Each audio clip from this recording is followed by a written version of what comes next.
you know, the inauguration is tomorrow, and so we're going to take a closer look at the incoming First Lady, Melania Trump, her journey from a small town in Slovenia all the way to the White House. And Amy, I know you have much more on all this. I do. Melania Trump's rise, by the way, is perhaps most surprising to the soon-to-be First Lady herself. The journey she took to be standing next to her husband and he is sworn in tomorrow actually began half a world away in a tiny industrial town in Central Europe. On the eve of becoming our next First Lady of the United States, all eyes are on Melania Trump. But before there was 1600 Pennsylvania Avenue or the New York City penthouse inspired by Versailles, this was Melania's home, a modest apartment building in the town of Sevnica in Slovenia. A rare look inside reveals humble beginnings and the start of her unconventional road to the White House. Born into communism in 1970, a young Melania Knaus, seen here, grew up spending much of her childhood on this playground and in the halls of her elementary school. It was here in Sevnica where she caught the eye of Slovenian fashion photographer Stane Jurko. Jurko says it's these photos that put her on the modeling map, sending her to Paris, Milan, and New York, where she met Trump at a fashion party in 1998, an encounter she described to Barbara Walters. He asked me for the number, and I said, I will not give you my number. So if you give me your numbers, I will call you. The couple wed in 2005 at Trump's Mar-a-Lago estate and welcomed son Barron a year later.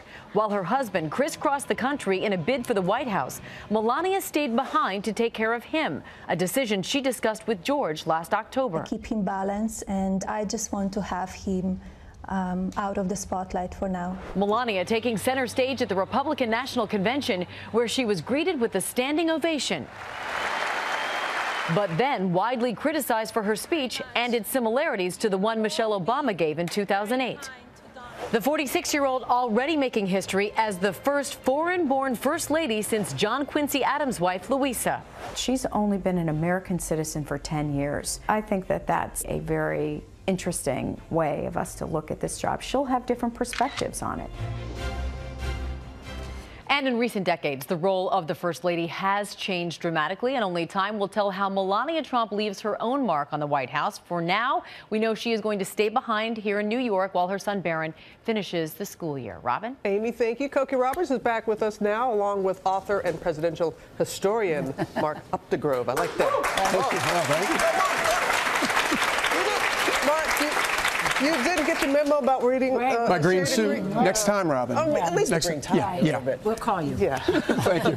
We heard what Amy was talking about, that Melania will spend time here in New York and also in D.C. commuting like that. Has that happened before with the First Lady? No, that hasn't happened before, but it's a comfortable plane. And it probably won't take much longer than for me to get downtown from my house in the suburbs, so it'll be fine.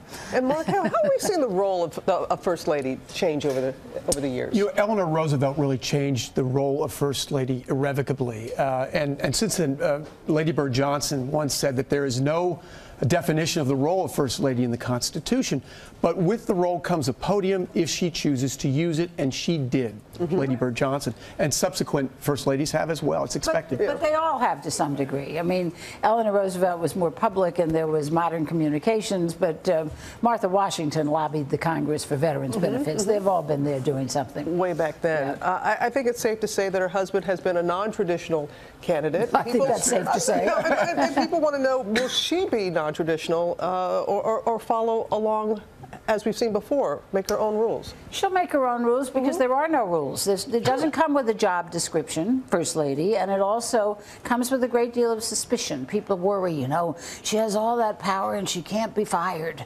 and she's a woman, and all of that worries people. But I think that she'll find a way to find her voice in the role. It's tough for her because she's never been in politics. She's never been First Lady of a state, which was hard for Michelle Obama, frankly. But I think that she'll find her way. It's taken them all a little bit of time. Right, exactly when they get there. Okay, that is how we perceive her publicly. Privately, what is the role of First Lady Bird? The president is the commander-in-chief in so many ways, the First Lady is the caretaker in chief. She takes care of the family. We saw Michelle Obama take care of Sasha and Malia as mother. But I think it's vitally important for her to take care of her son, and she's staying here in New York to provide some continuity for him before moving to Washington, and to take care of her husband, too. Nancy Reagan famously sort of monitored her husband's schedule to ensure that he wasn't being overtaxed or overburdened. That's what First Ladies do as well. But there's a private role of the First Lady also being the only person who can tell the president the truth.